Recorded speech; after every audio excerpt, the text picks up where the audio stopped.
নেতানিয়াহুর খায়েশ নিয়ে বিস্ফোরক মন্তব্য করেছেন যুক্তরাষ্ট্রের সাবেক প্রেসিডেন্ট বিল ক্লিন্টন। তিনি বলেন, ইসরায়েলের প্রধানমন্ত্রী দীর্ঘদিন ধরেই ইরানের সঙ্গে যুদ্ধ চাচ্ছেন, কারণ এর মাধ্যমে তিনি চিরকাল ক্ষমতায় টিকে থাকতে চান।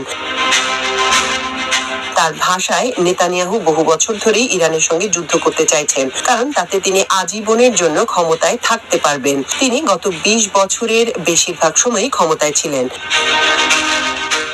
সম্প্রতি যুক্তরাষ্ট্রের জনপ্রিয় টেলিভিশন অনুষ্ঠান দ্য ডেইলি শোতে দেয়া এক সাক্ষাৎকারে ক্লিন্টন এসব কথা বলেন। চলমান ইরান ইসরায়েল উত্তেজনা প্রশমন করতে তিনি প্রেসিডেন্ট ডোনাল্ড ট্রাম্পের সঙ্গে যোগাযোগ করেছেন বলেও জানান।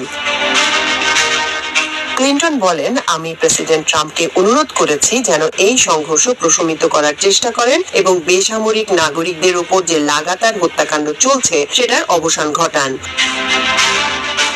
তবে সাবেক এই প্রেসিডেন্টের মতে নেতানিয়াহু বা ট্রাম্প কেউই